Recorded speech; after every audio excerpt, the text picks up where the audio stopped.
Olá, boa tarde. São 14 horas e 15 minutos deste sábado, 29 de novembro. A gente atualiza agora as últimas notícias do Brasil e do mundo para você. O dono do Banco Master, Daniel Vorcaro, deixou a prisão agora há pouco. A Justiça determinou que, a partir de agora, ele vai ter de cumprir medidas restritivas, por exemplo, como o uso da tornozeleira eletrônica. O Vinícius Murad vem ao vivo nos trazer as informações. Oi, Murad, boa tarde. Ótima tarde, Thaís, a você, todos que nos acompanham. Foi no início da tarde deste sábado que Daniel Vorcaro deixou o Centro de Detenção Provisória de Guarulhos, aqui na Grande São Paulo, onde estava preso. Ele ficou detido por um total de 12 dias, preventivamente, e o Tribunal Regional Federal da Primeira Região decidiu revogar essa prisão depois que a defesa, os advogados de Vorcaro, apresentaram o que seriam evidências de que ele não tentava fuga. Vorcaro foi preso justamente no aeroporto quando iria embarcar no seu avião particular para deixar o país.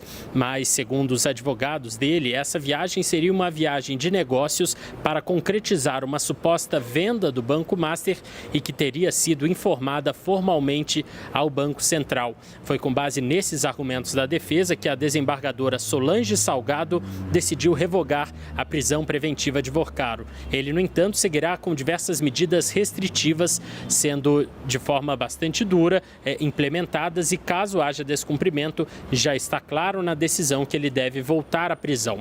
Quais são essas medidas? Além da tornozeleira eletrônica, ele está proibido de manter qualquer contato com outros investigados e também não pode exercer funções de administração ou então de direção nas empresas das quais ele é sócio. O passaporte de Vorcaro fica retido e ele vai precisar se apresentar à Justiça periodicamente. Apenas contextualizando esse caso, trata-se da investigação sobre emissões de títulos públicos falsos para uma fraude que seria bilionária, envolvendo o Banco Master e um banco público, o BRB de Brasília. Na ocasião, a Operação Compliance Zero da Polícia Federal prendeu 5 pessoas e cumpriu 25 mandados de busca e apreensão.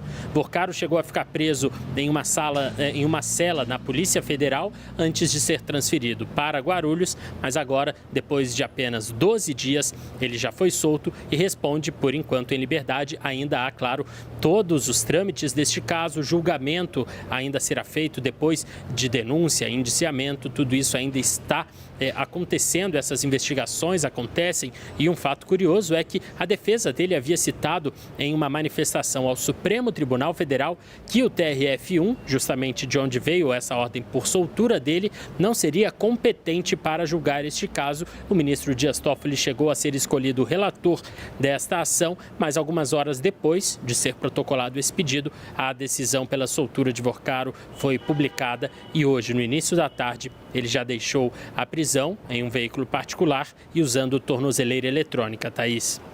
Obrigada, Vinícius. Tem muita coisa ainda para a gente saber desse caso do Master, não só pela intervenção do Banco Central, mas também pelas investigações da Polícia e da Receita Federal. Obrigada, Vinícius.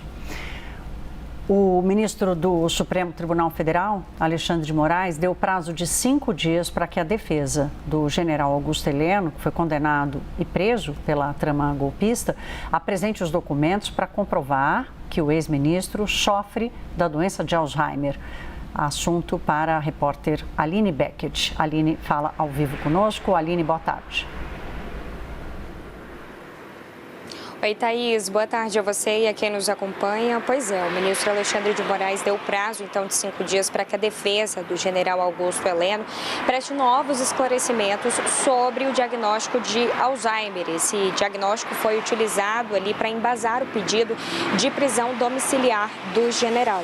Agora, o ministro quer saber, então, quer documentos que comprovem quando que essa doença começou, quais médicos o acompanharam durante todo esse tempo, até porque por quê? E por que não há nenhum registro entre 2018 e 2023? Até porque, segundo essa decisão do ministro, não há nenhum registro dele ali indicando, sinalizando que tinha essa doença durante o seu comando ali da pasta à frente do GSI, do Gabinete de Segurança Institucional da Presidência da República. Esse é um dos cargos mais sensíveis da presidência, isso foi à época no governo do ex-presidente Jair Bolsonaro. Moraes também pediu o primeiro exame que teria identificado essa demência em 2018 e todos os relatórios médicos posteriores. O ministro quer saber, inclusive, se o próprio general Heleno chegou a sinalizar ao governo à época que ele tinha já esse diagnóstico de Alzheimer, o quadro de saúde, enquanto ele ocupava o cargo. Esse material também, segundo o ministro, vai ficar sob sigilo,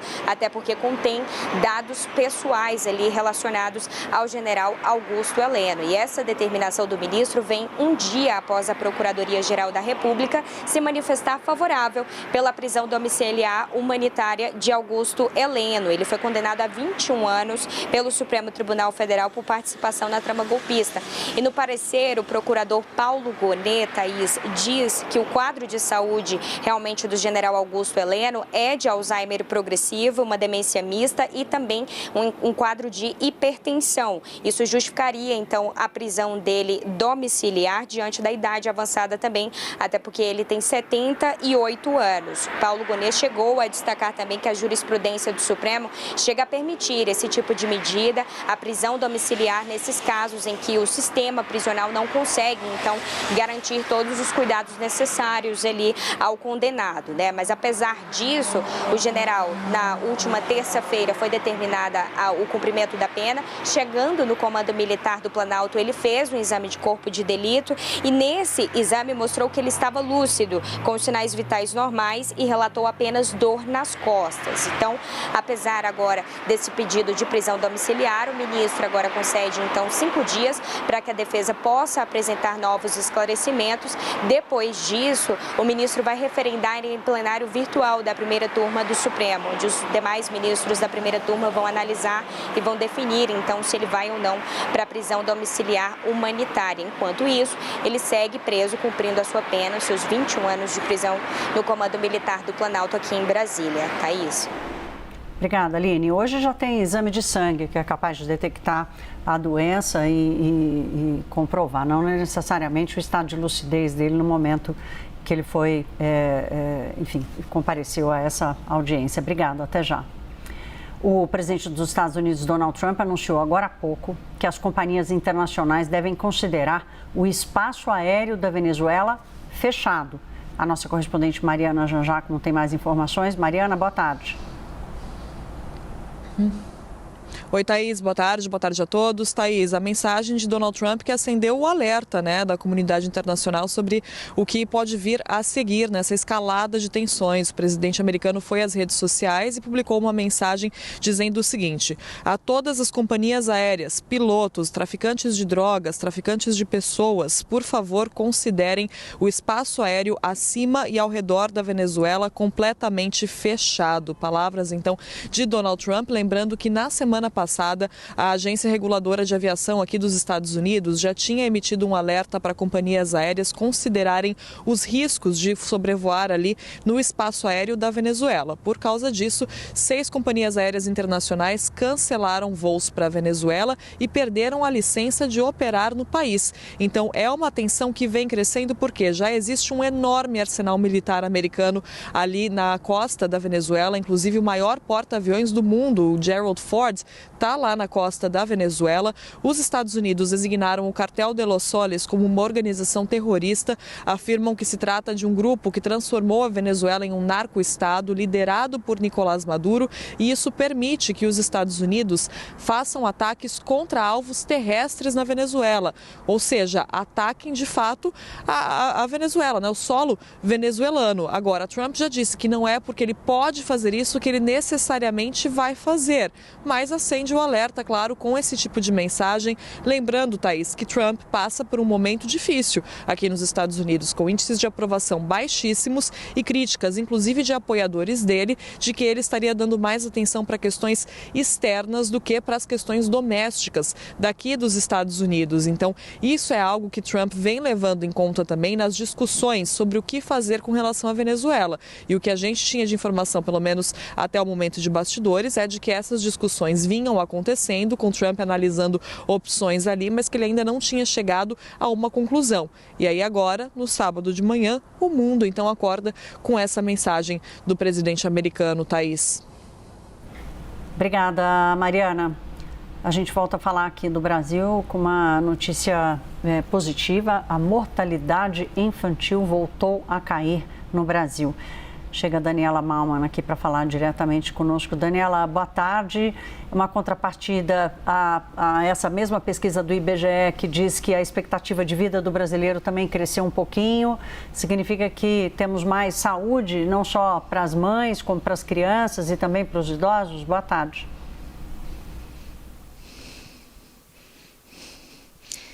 Ei, Thaís, uma boa tarde para você, a todos que nos acompanham. Exatamente, essa pesquisa do IBGE, né, sobre a expectativa de vida, que mostrou que no ano passado a expectativa de vida foi de 76,6 anos, 76 anos e meio, um aumento de 2 meses em relação ao ano passado. E em relação a essa taxa de mortalidade, que nós tivemos um pequeno aumento, eles levaram em consideração as crianças até 1 ano de idade e de ambos os sexos. Nesse cenário, em 2024, nós tivemos uma taxa de 12,3 para cada 100 mil crianças nascidas vivas. Em comparação com 2023, que essa taxa era de 12,5, tivemos sim uma pequena diminuição nessa mortalidade, mas fato é que a gente tem essa diminuição desde 1940, viu, Thaís? Naquele cenário, claro, nós tínhamos para cada 100 mil crianças nascidas vivas, cerca de 146 delas não chegavam a completar 1 ano de idade, mas desde então temos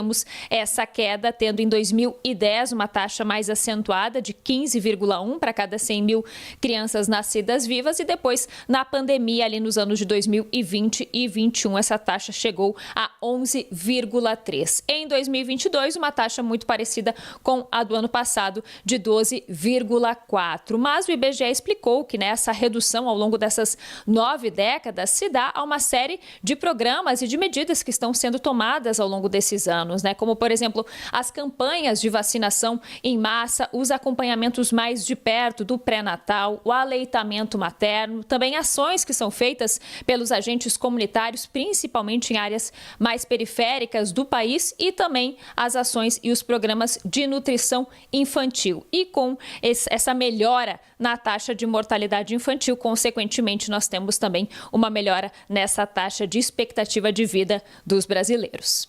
Eu volto com você, Thaís. Obrigada, Daniela. Vamos falar de futebol, expectativa para a final da Libertadores. Flamengo e Palmeiras vão jogar daqui a pouco às 6 da tarde, a grande final do campeonato. O Estádio Monumental, em Lima, no Peru, vai ser o palco dessa decisão. As duas equipes chegam para a partida com mistério na escalação. Do lado do Flamengo, a principal dúvida é se o zagueiro Léo Ortiz vai ter condições de jogar. Se ficar de fora, Danilo vai formar a dupla de zaga ao lado de Léo Ferreira. Isso tudo no Flamengo, onde no ataque, o Bruno Henrique deve ter a companhia de Everton, Cebolinha e Carrascal, com Luiz Araújo no banco de reservas. O centroavante Pedro até viajou ao Peru, mas deve ser desfalque. Vamos olhar agora pelo lado do Palmeiras. A tendência é de 3 desfalques por lesão no time titular. O goleiro Everton, o meio-campista Lucas Evangelista e o atacante Paulinho, que está fora do time desde o final do Mundial de Clubes. O Everton ainda corre para ser opção no banco de reservas. Assim, Carlos Miguel deve seguir como titular, segurando o gol ali do Palmeiras. Arqueólogos desenvolveram um novo sistema de robôs que está ajudando a reconstruir artefatos da antiga cidade de Pompeia, na Itália. O robô usa braços com mãos flexíveis e sensores de visão para remontar os fragmentos sem danificar o material. Os itens restaurados fazem parte do conjunto de ruínas da cidade que foi submersa pelas cinzas do Monte Vesúvio há 1.500 anos. Segundo os especialistas, a tarefa é como montar um quebra-cabeças sem ver ou imaginar como será a imagem final. Agora o processo vai ganhar muita agilidade com a ajuda da precisão dos robôs e da inteligência artificial. O avanço pode provocar uma mudança significativa na restauração de peças arqueológicas, não só aí em Pompeia, né, mas em outros sítios arqueológicos do mundo. Essas foram as principais notícias do momento. Daqui a pouco a gente volta. Até já.